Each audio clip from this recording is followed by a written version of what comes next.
I stood in the corner of my parents' ballroom, holding a glass of cheap sparkling water that tasted like regret. The room smelled of expensive perfume and catered steak. 200 guests laughed too loudly, clinked glasses too often, and pretended they all loved each other. It was my parents' 40th wedding anniversary. They called it a celebration of legacy. I called it a performance. I wore my old U.S. Army dress uniform. Not because I wanted to, because it was the only formal outfit I owned that didn't come from a discount rack. The silver threads on the shoulders were faded. The jacket didn't fit quite right anymore, but it was clean, and it reminded me I had once been trusted with national secret satellite intel and decisions that saved lives. Tonight, I wasn't trusted with a seat at the main table. I sat at a side table near the waitstaff beside a bucket of empty champagne bottles. The event planner assumed I was part of the help and asked me if I could clear plates. I said no. She apologized and walked away fast. At least someone here knew embarrassment. My parents, Frank and Vivian Monroe, floated through the room like royalty. My father slapped shoulders and told war stories he had never lived. My mother laughed with women who only called her when they needed gossip or charity auction donations. They didn't look at me, not once. Then the music shifted.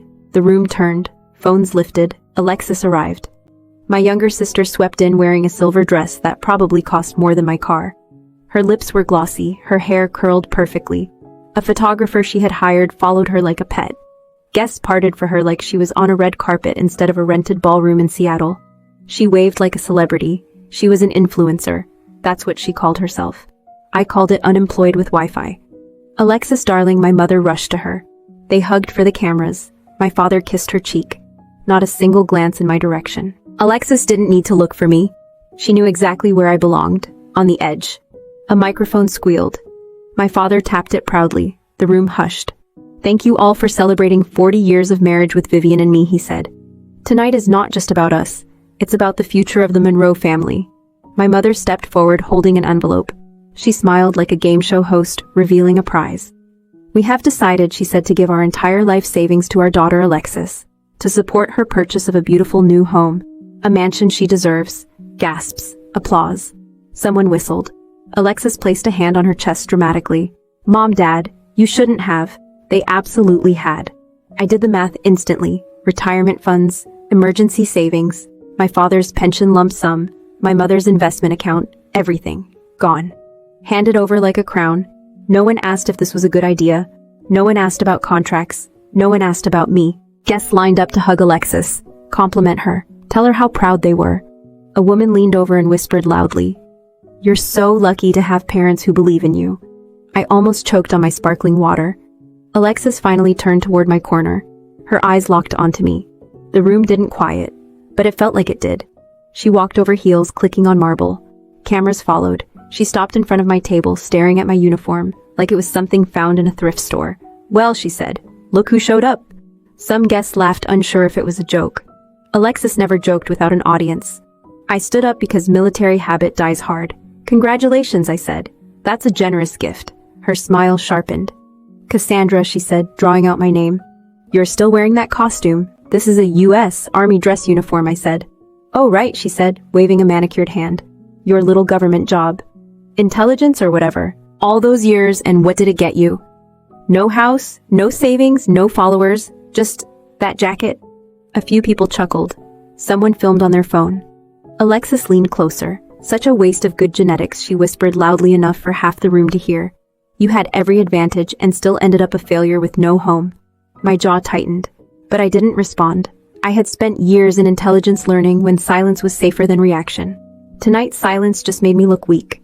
My mother stepped in, placing a hand on Alexis's arm like she was calming a star performer between scenes. "Sweetheart," she said, "don't mind your sister. She's always been different. The word they used when I didn't fit the picture-perfect family brand. My father looked at me then. Really looked. His smile dropped slightly. "Cassandra," he said, lowering his voice. "You should go," I blinked. "Go where?" "This event," my mother said softly, "is about celebration. Your presence is uncomfortable for some guests. Uncomfortable. Not my sister insulting me in front of 200 people. Not handing over their financial future without legal protection. Not turning a family anniversary into a social media launch party. No. My existence was the problem." I took a slow breath. In another life, I had stood in command rooms where one wrong decision meant loss of life. This room felt more dangerous. Understood, I said.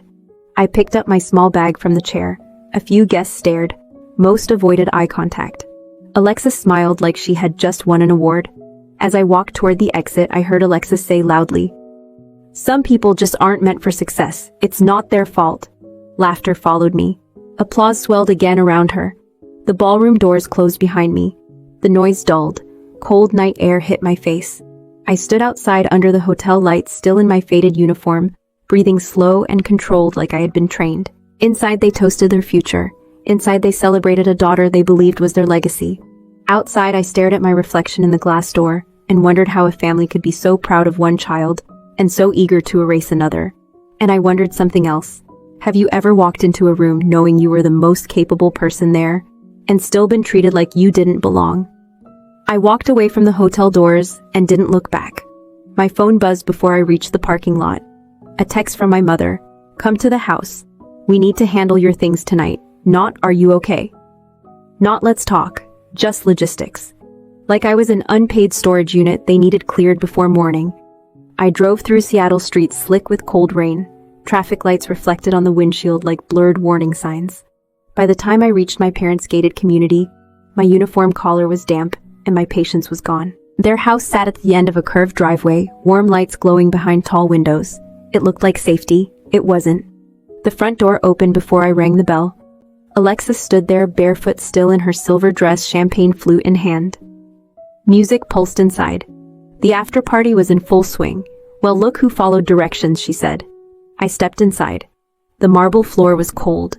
Guests turned to stare, curious to see if tonight's entertainment had a second act. My father appeared from the living room. "Good," he said. "Let's get this over with." They led me past laughing friends, past gift bags and catering trays, past the family photos where I already looked like a guest who'd overstayed her welcome. We stopped in the hallway near the garage. My mother crossed her arms. "You can't stay here anymore," she said. "Not after tonight." People saw how tense things were. "It's not healthy." "Healthy?" I repeated. "Yes," she said. "We don't want negativity around Alexis while she's starting her new life." Alexis leaned against the wall, sipping champagne. "I need a peaceful environment," she said, "for my content creation." I waited for the punchline. None came. My father cleared his throat. "You're capable. You'll figure something out. You always do." That was his version of love. Confidence without support, compliments without responsibility. "Fine," I said. "I'll grab my belongings." Alexis laughed. "Already handled." She snapped her fingers. A teenage cousin I barely recognized appeared from the garage, holding 2 large black trash bags. Not suitcases, not boxes, trash bags. Alexis took them from him and walked toward me, heels clicking like gunfire. "Here," she said, thrusting the bags at my chest. "Your junk." I didn't catch them at first.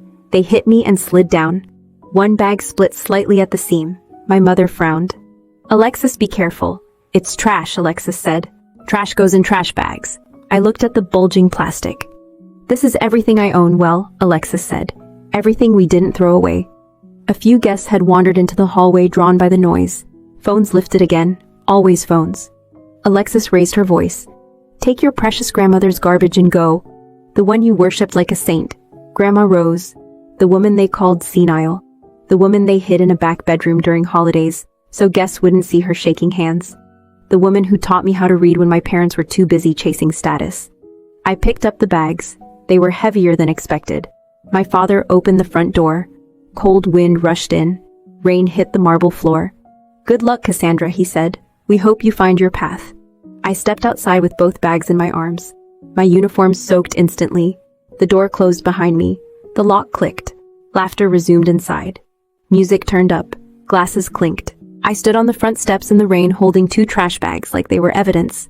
I walked down the driveway. The gravel bit into my shoes. My shoulders burned. A car passed by on the main road. No one slowed. At the gate, I paused under a streetlight. Water dripped from my hair onto the plastic bags. One corner sagged where the seam had split. I set the bags down and crouched. The torn opening revealed fabric inside. Floral print. Old, familiar. I pulled gently. A scarf. Grandma Rose's scarf. The one she wore every winter, even indoors, because she always said houses were never warm enough when love was missing. My throat tightened. I widened the opening and looked inside. More items. A worn leather journal, a wooden rosary, a framed photo of Grandma Rose holding my hand at age 6. My parents had called these hoarder nonsense. To me they were memory, proof someone in that house had once seen me. I lifted the second bag. It rustled heavier. Something solid shifted inside. Hard edges. A box maybe? I didn't open it there. Not on the street. Not under the gate camera that surely recorded every step I took. I tied the torn seam tighter and picked up both bags again. Rain mixed with the cold air. My hands went numb. My shoes squelched. I walked toward the main road and flagged down the first taxi I saw. The driver glanced at my uniform and my bags. "Rough night," he asked. You could say that. He didn't ask questions. That made him my favorite person of the day. We drove to the cheapest motel near the highway. The kind of place with flickering neon and carpet that smelled like lost decisions. I paid in cash. Old habit. Always keep emergency money. Inside the room I dropped the bags on the bed. Springs creaked. The heater rattled like it wanted to die. I locked the door, checked the window latch. Another habit. Trust is earned. Locks are assumed. I opened the first bag fully and laid Grandma Rose's belongings on the bedspread one by one. Each item like a quiet voice in a room that had been too loud for too long. Then I turned to the second bag. The plastic tore wider as I pulled. Inside was a shoebox wrapped in silver duct tape edges worn like it had been handled many times. Not trash, not random, intentional. I stared at the box, water dripping from my sleeves onto the floor, my hands hovering just above the tape. Training told me to assess before acting. Emotion told me to rip it open. I took a slow breath and pulled the box toward me. I peeled the duct tape slowly, not because I was careful, but because I didn't trust surprises anymore. The last strip came loose. The shoebox lid lifted with a soft sigh, like it had been waiting years for this moment.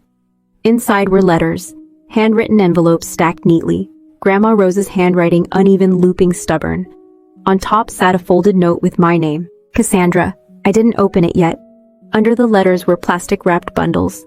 Rectangles, tight, heavy. My fingers pressed into one and felt the ridges of paper. I unwrapped a corner. $100 bill stared back at me. I froze. Then pulled the wrapping off fully. Another stack beneath it, and another, and another. I spread them across the bed.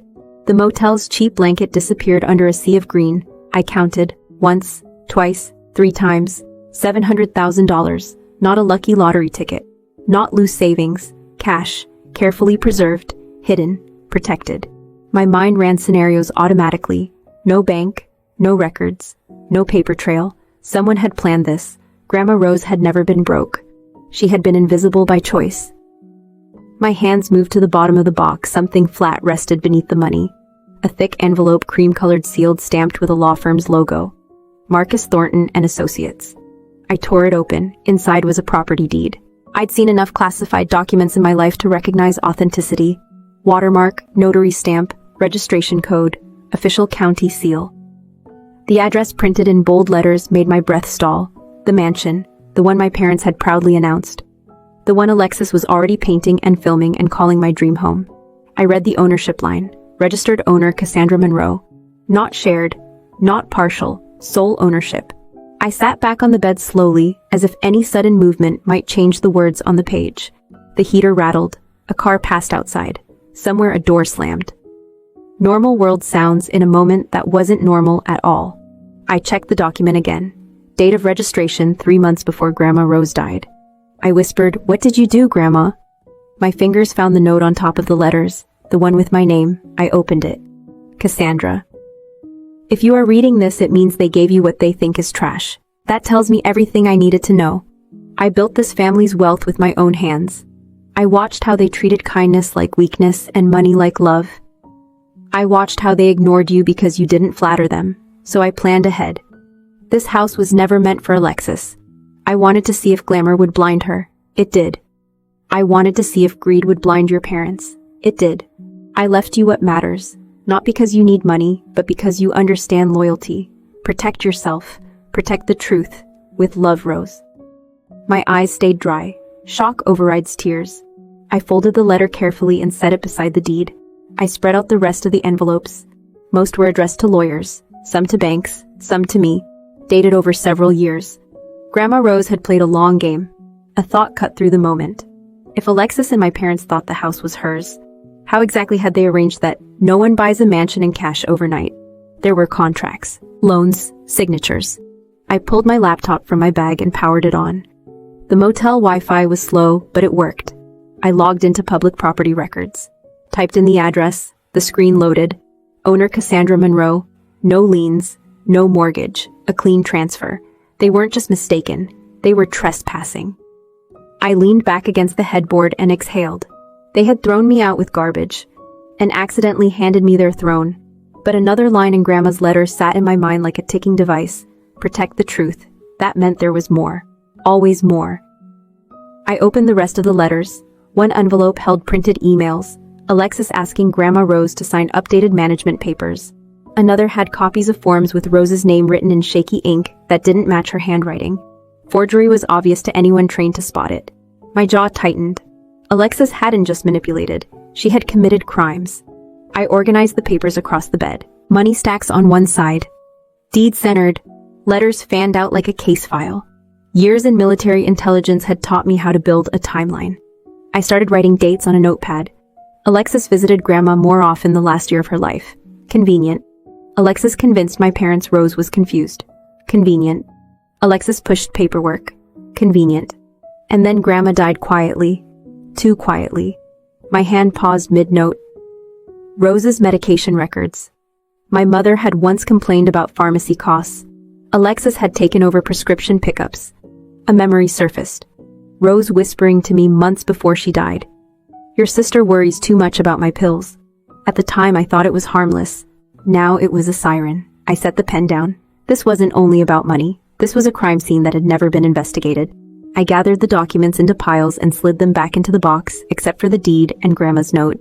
Those I kept out. I opened the motel drawer and found a Gideon Bible. I didn't pray, but I needed a flat surface. I placed the deed inside it for safekeeping. Then I picked up my phone and looked at the call log. Missed calls. 3. Mom, Dad, Alexis. They didn't know yet. And that was an advantage. I turned the phone face down. In a matter of hours, I had gone from unwanted daughter to legal owner of their dream. From trash to leverage. From exile to power. And I hadn't even raised my voice once. I didn't sleep. The heater rattled. A couple argued in the next room. Somewhere outside, a siren wailed and faded. None of it mattered. My mind was already in operational mode. I lined the documents on the bed again, this time with purpose. Not emotion, not anger, assessment. In the Army, intelligence work is simple in theory. Collect, verify, connect, expose. People think it's about gadgets and dark rooms. It's mostly about patience and noticing what others ignore. My family had ignored me for years. That was their first mistake. I opened my laptop and built a timeline spreadsheet. Date of Rose's hospital visits. Dates on Alexis's emails. Dates of the deed transfer. Dates of my parents' sudden financial withdrawals. Patterns formed fast. 3 months before Rose died, my parents liquidated part of their retirement fund. 2 weeks later, Alexis emailed a realtor. A week after that, Rose signed management authorization papers. Except the signature didn't match her older letters. The slope of the R was wrong. The pressure points were inconsistent. A shaky imitation, not age-related tremor. I zoomed in on a scanned copy and smiled without humor. Alexis hadn't just faked it. She'd done it badly. Next step, money trail. I searched public court databases. No mortgage under Alexis's name. No approved loan. No credit-backed purchase. Which meant only one thing. She had convinced my parents to pay. I pulled my phone and checked my bank app. My parents had once added me as an emergency contact on their shared account. They forgot to remove it when they stopped speaking to me. I still had read-only access. There it was, a wire transfer, their entire savings, sent to a title company, the same week as the deed transfer. My father, a man who once refused to buy name-brand cereal because it was financially irresponsible, had just handed over his future to a daughter who bought handbags, like disposable cups. I stared at the screen and shook my head. Greed makes smart people stupid. Pride keeps them blind. I copied everything. Screenshots, transaction IDs, dates, evidence folder, habit. Then I leaned back and finally let myself feel one thing. Not sadness, disgust. I brewed motel coffee that tasted like burnt rubber and sat at the small table opening Grandma Rose's medical papers. Pharmacy receipts, dosage schedules, a note from her doctor reminding caregivers not to skip medication because of heart risk. I checked the dates. 3 refill pickups were signed by Alexis. 2 of those refills never showed corresponding dosage logs. Missing days. I didn't need to be a doctor to understand what that meant. My hand tightened around the coffee cup. Alexis hadn't just stolen money, she had sped up death. I set the cup down carefully so I wouldn't crush it. Controlled movements, controlled breathing. Anger is useful only if you don't let it drive. I needed professional backup, not revenge. Precision. I searched the law firm name on the deed. Marcus Thornton and Associates. Downtown Seattle, estate law, trust litigation, high-end. I called. A receptionist answered with a voice that cost more than my motel room. I explained I had documents from Rose Monroe's estate and needed an urgent appointment. I didn't beg. I stated facts. Another habit. She booked me for noon. I packed the shoebox into my bag. Cash stayed wrapped. Deed inside the Bible, letters in a folder. I checked out of the motel and walked to my car. Rain had stopped. The sky was the color of dull metal. I drove into the city, parked near the law office, and waited in the lobby, surrounded by marble and quiet money. Marcus Thornton came out himself. Mid-50s, sharp suit, eyes that missed nothing. "Miss Monroe," he said. "Please come in." Inside his office, I laid everything on his desk without speaking. He looked through the deed first, then the letters, then the forged signatures, then the pharmacy logs. His jaw tightened almost imperceptibly. "Your grandmother was thorough," he said finally. "She wanted the house to go to me," I said. "Legally." "It already has," he replied. "This deed is registered. You are the sole owner. No one else has a legal claim." I let that settle. "What about the money my parents sent?" I asked. "Gone," he said. "Voluntarily transferred, unless fraud is proven." I slid the forged documents forward. He nodded slowly. "Fraud may be the least of their problems." "What do you mean?" He opened a drawer and pulled out a USB drive. "Your grandmother recorded a statement before she passed," he said. "She told me to release it only if certain conditions were met. One of them appears to have occurred." He plugged it into his computer and hit play. Rose's voice filled the room, fragile, clear. "If you are hearing this, it means Alexis attempted to seize what she did not earn. She has already cut my medication without my consent. I fear what she may do next. I leave this record so there is no doubt about my wishes, and no doubt about what has been done to me." I closed my eyes for 1 second. Just one. Marcus turned off the recording. "This," he said, "is evidence. Combined with the medical logs, it establishes potential criminal intent. If you wish, we can contact authorities." "Not yet," I said. He raised an eyebrow. "May I ask why?" "Because they still think I'm homeless," I said. "Power is best used when the other side doesn't know you have it." A faint smile tugged at his mouth. "I see your background wasn't wasted. I need to understand the full financial situation," I said. "What liabilities exist? What contracts were signed?" "Everything," he nodded. "We'll obtain records." Quietly. "Good," I said. "And I want no contact with them yet. No warnings." Marcus folded his hands. "You are in a strong position, Ms. Monroe. But strength without control can become cruelty." "I'm not interested in cruelty," I said. "I'm interested in truth." When I left his office, I felt lighter. Not because I was happy, because the fog had lifted. Every step now had a direction. I walked down the sidewalk, blending into the crowd, just another person in a gray city. My phone buzzed in my pocket. "Alexis, incoming call." I didn't answer. I kept walking. I let the phone ring until it stopped, then slid it back into my pocket, and kept walking like it hadn't mattered. By evening, I was sitting in a cheap diner booth with a cup of black coffee and a plan. Not a revenge plan, a containment plan. When you deal with unstable assets, you don't strike immediately. You observe. You let them expose themselves. My phone buzzed again. "Dad," I answered. "Where the hell are you?" he snapped. "Safe," I said. "You disappeared." My mother cut in on speaker. "We've been calling all day." I waited. Silence makes people fill space with truth. Finally, Alexis spoke. Her voice was sugary.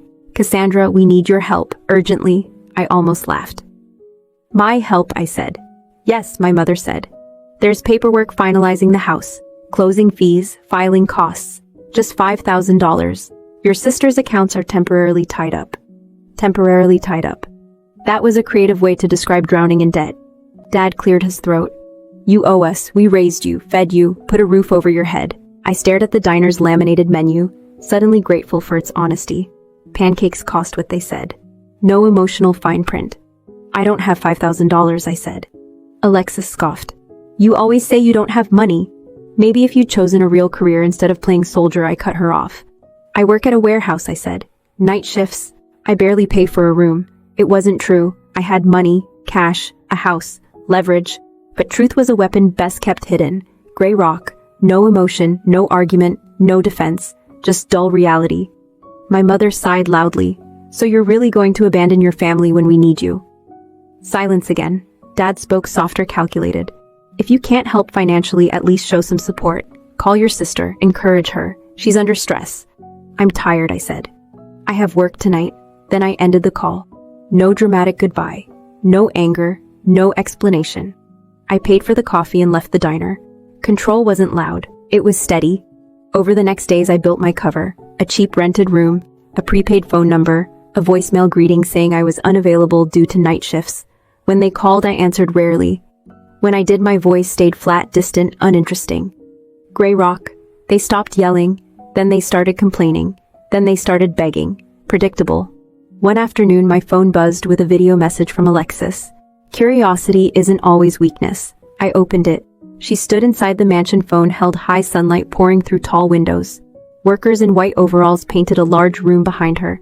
Buckets of paint, drop cloths, a ladder. Guess what this room is going to be, she said, smiling wide. My walk-in designer closet. Floor-to-ceiling shoe walls, vanity lighting.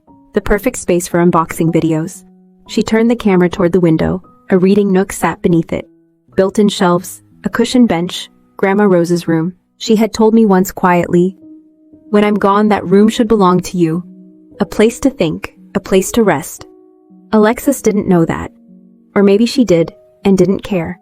She flipped the camera back to her face. "Some people are just meant for luxury," she said. "Not everyone can handle a home like this." The video ended with her blowing a kiss. I didn't reply. I saved the video to a secure folder. Evidence. Marcus called later that day. "We pulled your parents' financial records," he said.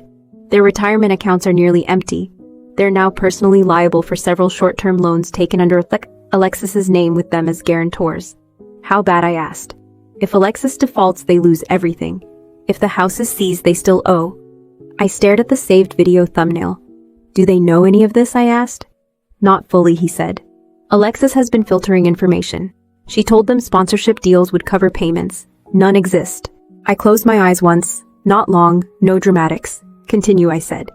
He paused. We also verified pharmacy logs. The medication gaps are documented. Combined with the audio recording, law enforcement will take interest. Not yet, I said again. Marcus didn't argue. Understood. One more thing. Your parents called the office today. I blinked. About what? They wanted to confirm whether any assets remained in Rose's estate, he said. I told them all matters were settled. What did they say? They sounded worried. Worried. Good. Fear loosens tongues. Silence tightens traps. That night, I sat on the narrow bed in my rented room and laid out my documents again. Deed, letters, forged signatures, financial records, video of the painted room. Every piece fit. Every thread led forward. I didn't hate them. Hate clouds judgment. I didn't need to punish them.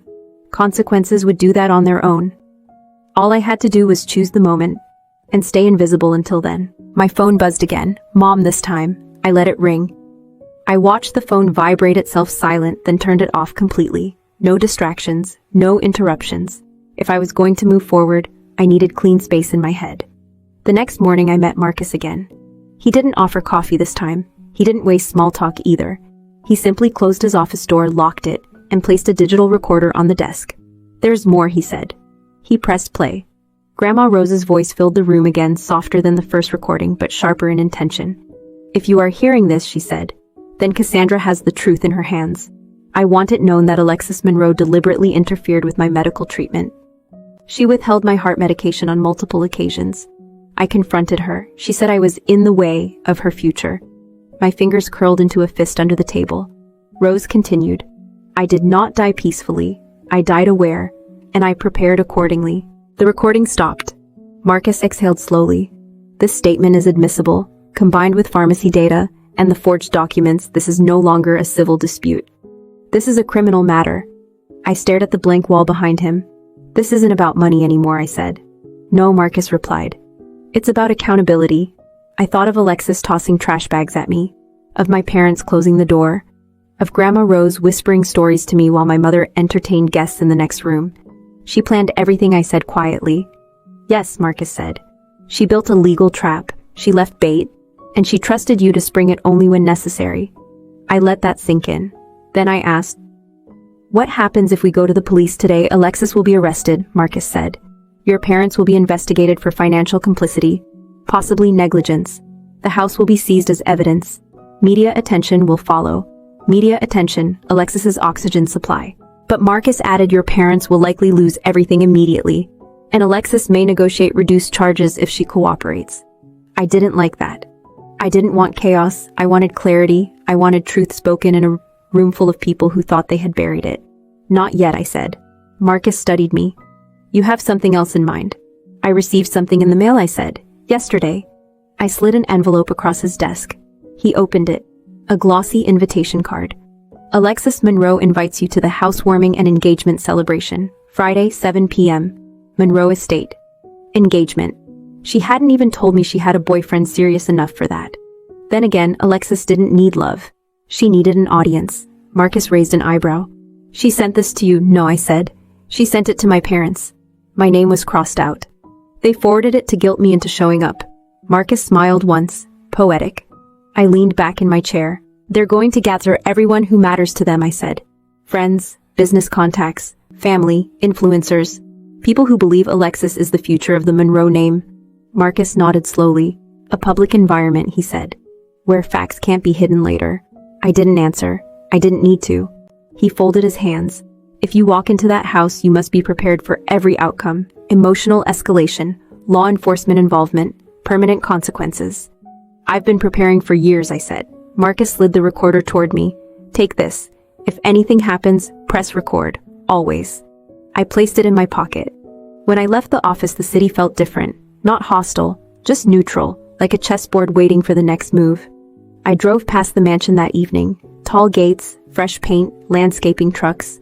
A banner on the balcony. "Welcome to the new era." Alexis's era. I parked across the street and watched workers carry furniture through the front doors. Expensive, fragile, unaware that none of it legally belonged to the woman directing them. My phone turned back on. Notifications flooded in. Missed calls, texts. "Mom, please call us. We're under a lot of stress. Dad, Alexis needs family support right now. Don't be bitter, Alexis. If you show up Friday, don't embarrass yourself." I didn't respond to any of them. Instead, I opened a new contact in my phone. Detective Luis Ortega, Major Crimes. Marcus had given me the number earlier just in case. I didn't call yet. Not because I hesitated. Because timing mattered. Later that night, I sat in my rented room, Grandma Rosa's scarf around my neck. Not for warmth, for grounding. I laid everything out on the bed again. The deed, the recording device, the folder of evidence, the invitation card. I rehearsed no speeches, no dramatic lines, no emotional pleas. Facts speak for themselves. I only needed to hold the microphone long enough for the room to hear them. My phone buzzed one more time. A new video from Alexis. She stood at the mansion's entrance this time, a diamond ring on her finger. Her fiancé smiling beside her like a man who had no idea what storm he'd walked into. "Big night Friday," she said. "Hope you're not too busy stacking boxes to come." I watched once, then deleted it. Evidence saved elsewhere. I turned off the lights, lay down and closed my eyes. Not to rest, to focus. Because Friday wasn't about revenge. It was about revealing what had been buried. And once truth enters a room, no one walks out the same. I stepped out of my car and pulled the collar of my plain black coat up against the cold. The mansion glowed ahead of me. Warm golden lights, polished windows. A driveway lined with rented luxury cars. Valets hurried like obedient ants. Music pulsed through the walls. Laughter floated into the night air. Alexis had built herself a kingdom of glass. Tonight she planned to sit on the throne. I walked past the valet stand. No one recognized me without the uniform. No one stopped me. To them I was just another guest who didn't matter. Inside the entrance hall smelled of fresh paint and expensive candles. Marble floors reflected the chandelier's light so brightly, it almost hurt to look at. A banner hung above the staircase. "Welcome to the new era of the Monroe family." Subtlety had never been Alexis's strength. A hostess with a tablet smiled. Name Cassandra Monroe. Her smile froze for half a second. Then she forced it back. "Right this way." She didn't offer to take my coat. I walked into the main hall. The crowd was bigger than at the anniversary party. Influencers, realtors, local business owners, people who clapped whenever someone important entered a room. Cameras floated on gimbals, ring lights glowed in corners. A live stream screen showed Alexis greeting guests at the far end of the room like a presidential candidate. My parents stood beside her. My mother wore a champagne-colored gown and a smile that looked painted on. My father shook hands like he was still proud of himself. They didn't look like people on the edge of financial ruin. They looked like winners who didn't know the scoreboard was fake. Alexis spotted me across the room. Her eyes widened just slightly. Then she turned to the nearest camera and whispered something with a grin. The cameraman swung toward me. Perfect. I walked forward at a steady pace. No rush, no hesitation. Just a woman entering a building she legally owned. Guests moved aside automatically, not out of respect, but curiosity. People sense tension like sharks sense blood. Alexis stepped away from her fiancé and met me halfway. Well, she said, lips stretched tight, you actually came. I didn't hug her, I didn't smile. I just looked at her hand. The diamond ring caught the light like a signal flare. Congratulations, I said. Engagements are serious commitments. Her fiancé, a tall man with expensive shoes and nervous eyes, extended his hand. I'm Ryan, he said. Nice to meet you. I shook his hand. Cassandra. His grip loosened slightly when he heard the name. He glanced at Alexis. She laughed too loudly. She's my sister, Alexis said. The one who hates family events. I didn't correct her. Let the room keep believing the version they liked. It made the contrast sharper later. My mother appeared, champagne flute in hand. You look... well, she said carefully. I am, I said. My father joined us. He cleared his throat. Cassandra, let's not cause a scene tonight. This is important for Alexis. I wouldn't dream of causing a scene, I said. Which was true. Scenes were emotional. I was here for exposure. A bell chimed. A man in a suit stepped onto a small stage near the staircase. Ladies and gentlemen, he said, please gather. Our hostess has a few words. Music lowered. People turned. Phones lifted again. Alexis walked up the steps to the landing framed by the banner and chandelier. Her fiancé stood beside her. My parents flanked her like loyal guards. She took the microphone. Welcome, she said, voice sweet as sugar water. Tonight marks the beginning of a new chapter for the Monroe family. This home represents growth, success, and vision. Applause. She raised her ring hand. And I'm thrilled to announce my engagement to Ryan. Together we'll build something extraordinary. More applause. Flashing lights, a chorus of congratulations. Alexis lifted her chin. I want to thank my parents, she said, for believing in me, for investing in my future, for knowing that sometimes one child carries the legacy forward. Her eyes flicked toward me. Quick, sharp, intentional. Some guests followed her gaze. Whispers sparked. The camera feed cut briefly to me on the large screen, then back to Alexis. Whoever ran the live stream knew drama when they saw it. Alexis smiled wider. Not everyone is built for success, she said. Some people choose simpler paths, and that's okay. We all play our roles. A few awkward laughs. My mother's smile tightened. My father stared straight ahead, like a man hoping a problem might solve itself if he didn't look at it. Alexis lifted a pair of golden scissors from a silver tray. And now, she said, to officially open this home, I stepped forward. Not running, not rushing, just walking. I moved through the crowd, past shocked faces, past raised phones, past whispered names. I reached the foot of the staircase. Alexis paused mid-breath. I looked up at her. Before you cut anything, I said I'd like a moment. The crowd murmured. A microphone assistant hesitated, then handed me a second mic, assuming this was part of the program. It wasn't. Alexis forced a laugh. Oh my God, Cassandra. This isn't the time. I turned toward the audience. My name is Cassandra Monroe, I said. Former U.S. Army intelligence officer. And the legal owner of this property. Silence hit the room like a power outage. Alexis froze. My mother blinked rapidly. My father's face drained of color. I kept my voice level. This house was registered 3 months ago under my name. Not Alexis's, not my parents'. Mine. Murmurs, gasps. A dropped glass shattered on the marble floor. Alexis stepped closer, smile gone. That's not funny, she hissed. I'm not joking, I said. I raised my free hand. Marcus Thornton stepped out from the side entrance accompanied by 2 security officers from the venue, unsure whose side they were on. He held a folder. Ladies and gentlemen, Marcus said, voice calm and professional. I am attorney Marcus Thornton. This is the registered deed for this property. He lifted the document high enough for cameras to zoom in. My name sat printed in bold black letters. Cassandra Monroe. Alexis grabbed the mic from my hand. "This is insane," she said, laughing wildly. "My parents bought this house for me, everyone knows that." Marcus stepped forward. "Your parents transferred funds?" "Yes. But ownership was assigned by the estate of Rose Monroe. Sole beneficiary, Cassandra Monroe." My mother's champagne flute slipped from her fingers and shattered. My father whispered, "Rose." I took the microphone back gently. "There's more," I said. I opened a second folder. "And this," I said, "is documentation of forged signatures, financial fraud, and interference with medical treatment." Alexis's breathing changed. Fast, shallow. I looked directly at her. "You didn't just steal money," I said. "You tried to erase a woman who saw through you." No one moved. No one spoke. No one blinked. Not yet. But every eye in the room had shifted. And every camera was recording. I didn't raise my voice. I didn't need to. The room was quiet enough to hear someone's phone vibrate on silent mode. Alexis stared at the deed in Marcus's hand, as if it might burst into flames and save her. It didn't. Paper doesn't lie. People do, Ryan. Her fiancé leaned toward her.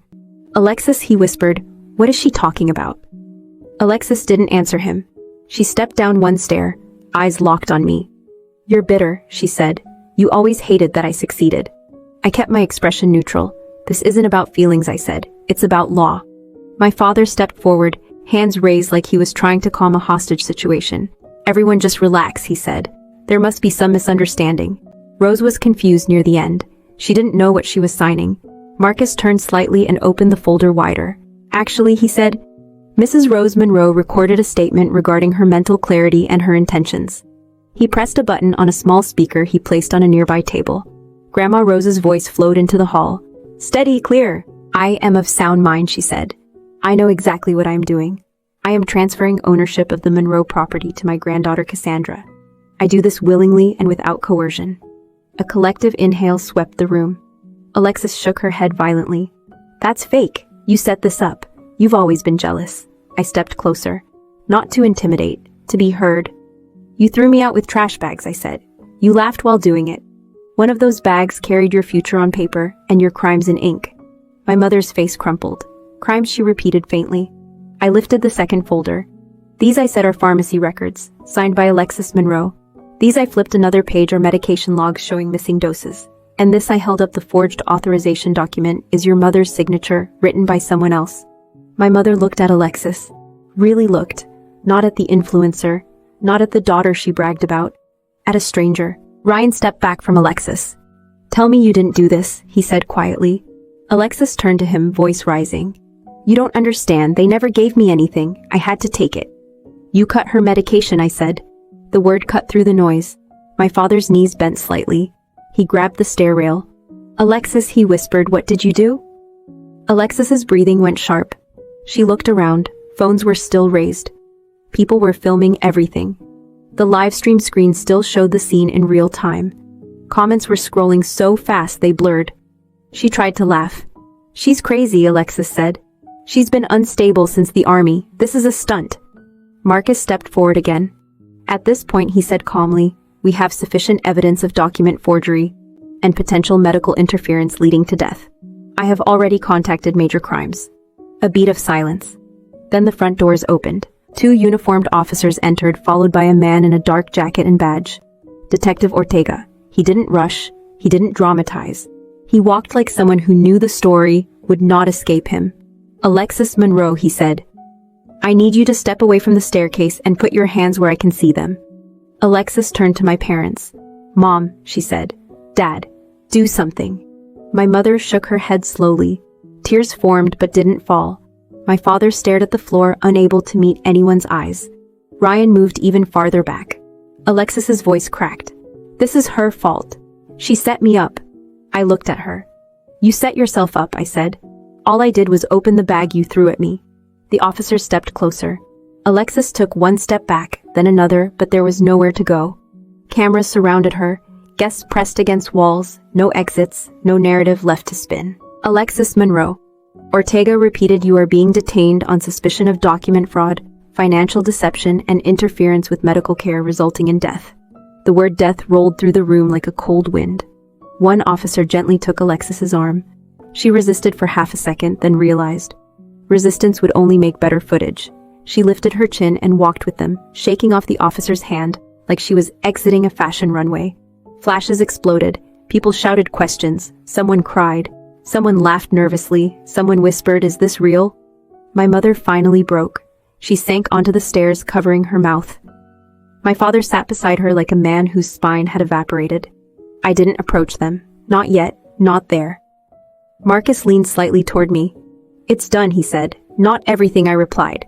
Ortega returned after guiding Alexis outside. "Miss Monroe," he said to me, "will need your full statement and the original documents."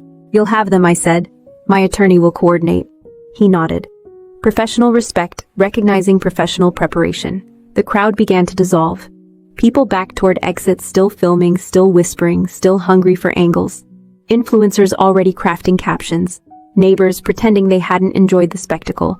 The mansion felt larger now, hollower. I walked up the stairs slowly, passing my parents without a word. They didn't stop me. They couldn't. I reached the landing where Alexis had stood minutes ago, claiming a legacy. I turned and faced the room. "This house," I said, voice calm, "is now under my control. Any person remaining on the property after tonight does so with my permission only." No one challenged it. No one questioned it. The deed had already spoken. One by one, guests left. The music had stopped. The light still shone. The banner still read, "Welcome to the new era." It just belonged to someone else now. I stood alone at the top of the staircase, looking down at the wreckage of pride, greed, and denial. And I finally felt nothing. Not anger, not triumph, just certainty. I didn't stay in the mansion that night. After the last guest left and the police cars disappeared into the distance, I walked out through the front doors like a landlord inspecting a property, not a daughter reclaiming a home. I locked the door behind me and handed the keys to Marcus. "Secure it," I said. "No one enters without my approval." He nodded. "Understood." Then I drove away. Not because I was running, because I didn't need to sit inside a victory. I needed to decide what came next. The news broke before sunrise. Influencer arrested at lavish engagement party. Family mansion ownership scandal. Elder abuse investigation linked to prominent local family. Alexis had built her life on attention. In the end, attention burned it down. Detective Ortega called me that morning. "Alexis confessed partial involvement," he said. "She claims she only adjusted medication and didn't expect your grandmother to die." "Negligence doesn't require intent," I said. He exhaled. "You've done your homework." "Someone had to," I replied. He told me my parents had been interviewed. They hadn't been arrested. Not yet. Their role sat in a gray zone, willful ignorance mixed with financial dependency. They hadn't forged documents. They hadn't handled medication. But they had handed over everything without asking questions. And they had thrown out the only person who might have stopped it. Weeks passed. Alexis was charged with document forgery, financial fraud, and medical interference resulting in death. Her lawyer tried to spin it as family misunderstanding. The evidence didn't bend. Ryan disappeared from every headline. He issued one statement wishing the family privacy and vanished like a man stepping away from a live wire. My parents tried calling again. I didn't answer. Not because I hated them. Because I needed them to sit in silence and finally hear their own choices. Marcus handled the estate. The mansion was mine. The cash from the shoebox was legally declared and deposited. Taxes paid, no loose ends. Grandma Rose had planned better than any strategist I'd ever met. I visited the house once during that time. No guests, no banners, no music. Just empty rooms, echoing. I walked into the reading nook Alexis had started converting into a closet.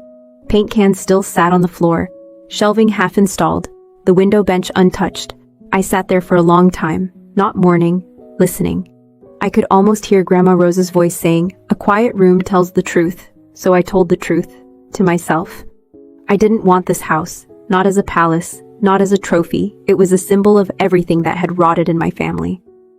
Keeping it would turn me into the same person who measured worth in square footage.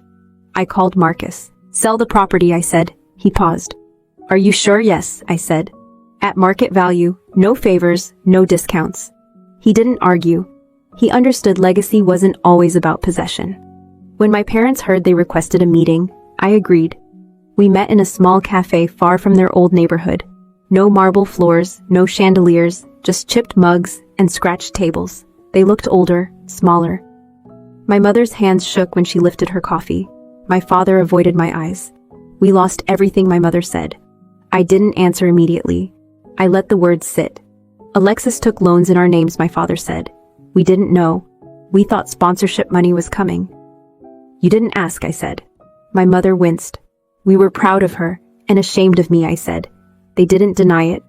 Denial was gone, only regret remained. What happens to us now, my father asked. I slid a folder across the table. Inside was a simple plan, a small house in a quiet rural town, paid in full. Enough remaining funds from the estate to cover modest living costs. No luxury, no spotlight, no debts. I followed Grandma Rose's instructions, I said. You will have a place to live, basic comfort, nothing more. My mother's eyes filled. Why, she whispered. After what we did to you, I thought of Grandma Rose's letter, loyalty, heart, memory. Because ending a cycle doesn't require becoming the villain, I said. They nodded, not understanding fully, but accepting. They didn't ask for forgiveness. They didn't deserve to. But they took the folder like people handed a second life they hadn't earned. Alexis was sentenced months later. Reduced time for cooperation. Court-ordered restitution. Permanent criminal record. The influencer world moved on in a week. The internet always does. No one invited me to the sentencing. I didn't attend anyway. Justice didn't need my applause. I took the remaining money and built what Grandma Rose wanted. A foundation for veterans transitioning out of service. Housing assistance. Legal aid, counseling, real help, quiet help, no banners, no live stream, no applause. On the opening day, a young woman in a worn uniform shook my hand and said I thought I had nowhere to go. I smiled. Now you do. That night I walked alone on a beach outside the city. Cold sand, open sky, endless horizon, no uniform, no trash bags, no marble floors, just me. I stopped at the waterline and watched the waves roll in steady and relentless. Some families throw away what they don't understand. Some people mistake glitter for gold. And some treasures only reveal themselves after they've been called trash. I turned toward the dark ocean and spoke softly, not for anyone else, just for myself. Rubbish in one house becomes inheritance in another, and greed never owns what it steals. Then I walked back up the shore, hands in my pockets, future open, unclaimed, and fully mine. Now I want to ask you something. If you discovered your own family had built their comfort on lies, and you were the only one holding the truth, would you stay silent to keep the peace or speak up and risk burning everything down? Share your thoughts in the comments, and don't forget to subscribe for more stories where justice refuses to stay buried.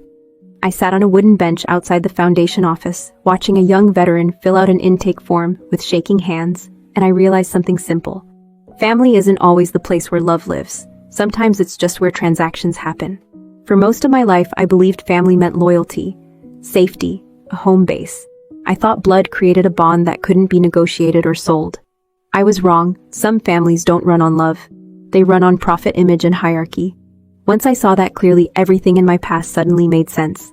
My parents didn't invest in Alexis because they loved her more. They invested in her because she made them look successful. She was glossy, loud, visible. She turned their name into a brand. I was quiet, private, gone for years in a job that didn't produce photos or applause. To them, I wasn't a daughter. I was a line on a spreadsheet that didn't generate returns. Once you accept that some families operate like corporations, their behavior stops feeling confusing. It becomes predictable. They promote the child who raises their status. They sideline the one who doesn't play the part. They fund what flatters their ego. They cut what doesn't. In that system, love isn't unconditional, it's performance-based. That realization hurt. But it also set me free. Because once you see the rules of the game, you can decide whether you're willing to keep playing. A lot of people don't want to admit this happens. We're taught to believe family is sacred ground. That questioning it makes you ungrateful. That walking away makes you cruel. But reality is more complicated. Some families build identity around appearances. Some parents need a golden child to feel successful. Some siblings learn early that charm pays better than character.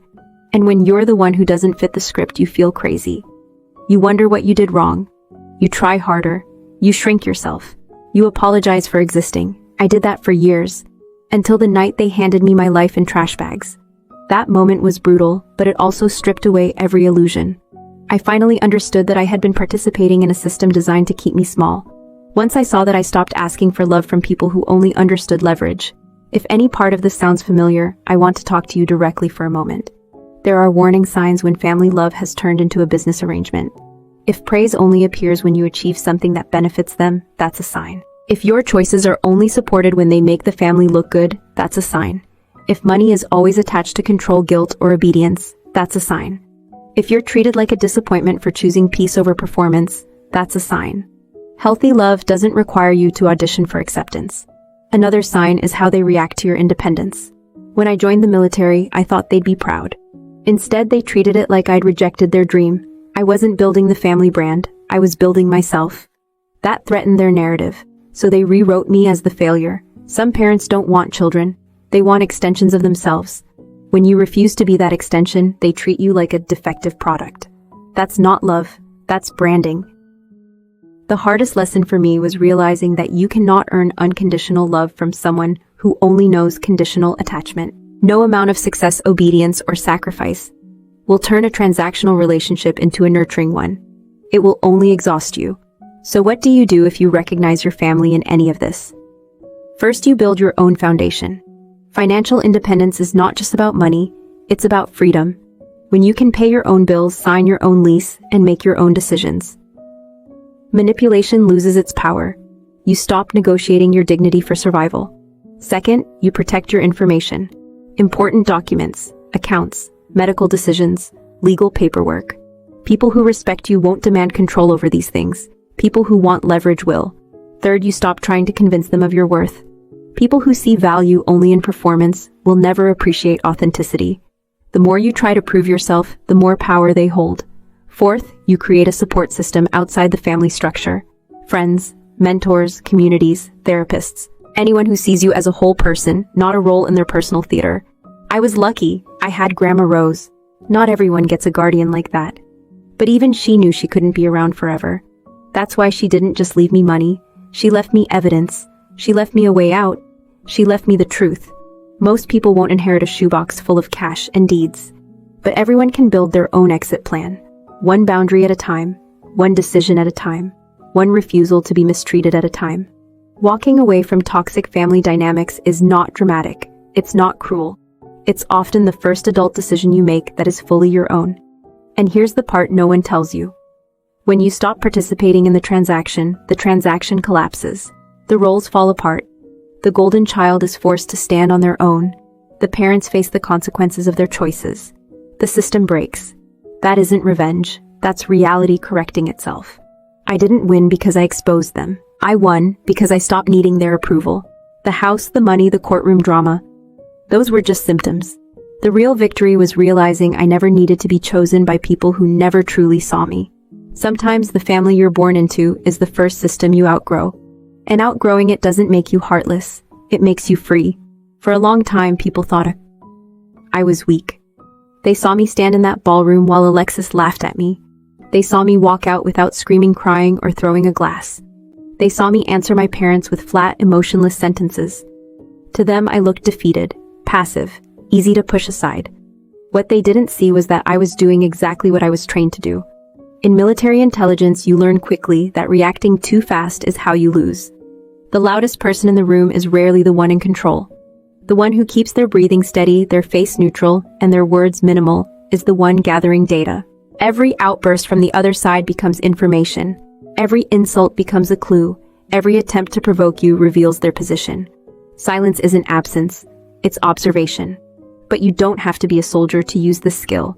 You just need to understand one truth in toxic family systems. Emotional reactions are currency. The more you give, the richer they become. When Alexis insulted me in public, she wasn't just being cruel.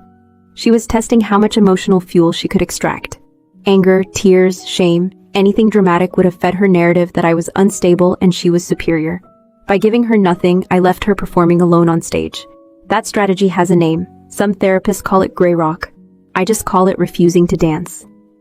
Gray rock is simple in practice, but hard in emotion. It means answering without color, speaking without defensiveness, ending conversations without justification, not explaining yourself to people who don't listen, not arguing with people who don't want truth, only control. When my parents called demanding money, I didn't shout.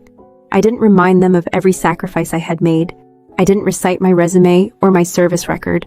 I simply said I didn't have it, short, plain, boring, no handle to grab. When Alexis sent videos to provoke me, I didn't respond. No angry reply, no counterattack, no online war. She needed attention. I gave her emptiness. At first that made them escalate. Louder insults, bigger guilt, more dramatic pleas. That's what happens when manipulators feel supply running low. They turn up the volume. But when you stay steady, something interesting happens. They start to crack. They contradict themselves. They exaggerate. They reveal desperation. They expose lies they can no longer keep straight. They show everyone else who they truly are because you are no longer absorbing the chaos for them. Silence doesn't mean you accept mistreatment. It means you refuse to participate in the performance. Many people think strength looks like shouting your truth. Sometimes it does. But in certain environments, the strongest move is to say less and prepare more. Save your words for the moment they matter. Save your energy for actions that change reality, not arguments that recycle pain.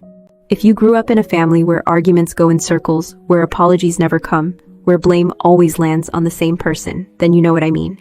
No one is actually listening. They are waiting for their turn to speak. Your explanations become ammunition. Your emotions become proof that you're the problem. Silence starves that machine. This doesn't mean disappearing or becoming cold. It means choosing when to engage and when to withdraw. It means ending a call that becomes abusive.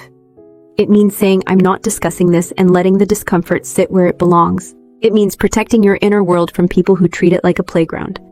Here's the practical part. If a family member insults you, you don't need a speech. You can say, I'm not okay with being spoken to that way, and end the conversation. If they demand money explanations or emotional labor, you can say, I'm not able to help with that, and repeat it as many times as needed. If they push for justification, you don't owe one. Boundaries are not court cases. You don't have to present evidence to deserve respect. If they try to pull you into drama through texts or social media, you don't have to respond. Silence is a complete sentence. At first it feels unnatural. We're trained to over-explain, to soften every no, to manage other people's feelings. But when you stop doing that, you learn something powerful. Their reaction is not your responsibility. Another lesson I learned is that silence works best when paired with preparation. I didn't just stay quiet. I gathered documents, I made calls, I built a case, I set traps. My silence wasn't empty, it was strategic. You don't need a legal battle to apply that. Your preparation might look like saving money quietly, looking for a new place to live, building a support network, finding a therapist, planning how to exit a toxic environment, saying nothing while you set yourself up for freedom. The outside world sees stillness. Inside, you're building momentum. And eventually there comes a moment when silence ends. When you speak once clearly and everything changes. Not a rant, not a breakdown, a statement of fact. I walked into that mansion and said one sentence, I own this house. Everything after that was just paperwork catching up to truth. So if you feel overlooked, underestimated, dismissed, or erased in your own family, don't assume your quiet endurance is weakness. It might be the beginning of strategy. It might be the space where you're gathering strength. It might be the calm before you step into your own authority. You don't have to announce every plan. You don't have to defend every choice. You don't have to fight every battle. Sometimes the strongest move is to say nothing, prepare everything, and speak only when reality is already on your side. Silence was never my weakness. It was my advantage. People love revenge stories. They love the moment the wrong daughter storms back in, burns everything down, and walks away smiling while the family begs in the ashes. I understand why. When you've been humiliated, dismissed, or erased, fantasy revenge feels like justice. It feels balanced. It feels satisfying. But standing in the wreckage of my family's illusions, I learned something important. Revenge is easy. Justice is hard. Revenge says hurt them the way they hurt you. Justice says stop the cycle so no one else bleeds from it again. The night Alexis was taken away in handcuffs, I could have gone further. I could have left my parents homeless. I could have let debt swallow them. I could have sold the mansion and kept every dollar. I could have walked away and said, you deserve this. No one would have blamed me, but then I would have become exactly what poisoned that family in the first place. A person who treats others as disposable once they no longer serve a purpose. I wasn't raised by my parents. I was raised by Grandma Rose. And Grandma Rose didn't build traps to create suffering. She built them to expose truth. She wanted consequences, not cruelty. She wanted accountability, not annihilation. That distinction matters. There's a difference between burning a house down and turning off the gas leak that keeps poisoning everyone inside. When I sold the mansion and set my parents up with a modest home, I wasn't rewarding them. I was choosing not to continue the tradition of emotional destruction. I didn't forgive them. Forgiveness is personal, optional, sometimes impossible. But I refuse to become their mirror. Justice isn't about winning, it's about ending what should never continue. A lot of people struggle with this. They've been hurt deeply by family, manipulated, abandoned, controlled. And they ask themselves, if I don't destroy them back, does that mean they got away with it? No. It means you refuse to carry their poison forward. You can hold people accountable. You can set boundaries. You can involve law when necessary. You can cut contact. You can protect your life and peace, and still choose not to become the same force that harmed you. That balance is where real power lives. My parents will live with what they did. Every quiet morning in their small house, every holiday without Alexis, every memory of a daughter they pushed out the door. That is their consequence. It doesn't require my constant punishment. It doesn't require my hatred. It simply exists. Alexis will live with the criminal record, a broken reputation, and the knowledge that her rise was built on theft and cruelty. That is her consequence. And I get to live with something different. A life built by choice, not reaction. That's what justice gave me. If you've ever been wronged by family, you might be facing a similar crossroads. Part of you wants to expose them. Another part wants to disappear. Another part wants to scorch the earth and never look back. I won't tell you what to do. Every story is different. Every wound is personal. But I will offer a few truths I learned the hard way. First, you don't owe forgiveness to people who refuse accountability. Letting go of revenge does not mean pretending nothing happened. Second, boundaries are not cruelty. Cutting contact with someone who harms you is not betrayal. It's self-respect. Third, justice is not always loud. Sometimes it's legal. Sometimes it's emotional. Sometimes it's simply building a life where their power over you no longer exists. Fourth, you are allowed to outgrow your family. You are allowed to rewrite your role. You are allowed to choose peace over performance. And finally, you are not obligated to carry forward the dysfunction you survived. Family cycles repeat because someone keeps playing their assigned part. The golden child, the scapegoat, the peacemaker, the rebel, the invisible one. The moment you step out of your assigned role, the system shakes. The moment you refuse to become the villain in their story, you write your own. I didn't inherit the Monroe legacy. I dismantled it. Then I built something new in its place. Not a mansion, not a brand, not a performance. A quiet life, a meaningful purpose. A name that stands on truth instead of illusion, and that more than any courtroom victory or public reveal is the real ending. So now I'll leave you with this question. If you had the power to expose the truth in your own family, but also the power to choose what kind of person you become afterward, would you choose revenge that feels good for a moment, or justice that sets you free for a lifetime? Share your thoughts in the comments and subscribe for more stories about breaking cycles, reclaiming power, and choosing a different legacy. Final note. This story is a work of fiction created by artificial intelligence to heighten drama and emotion. But the valuable lessons we discuss are entirely real and continue to happen to many people every day. If this style isn't for you, that's perfectly okay. Please feel free to look for other content that better suits your needs.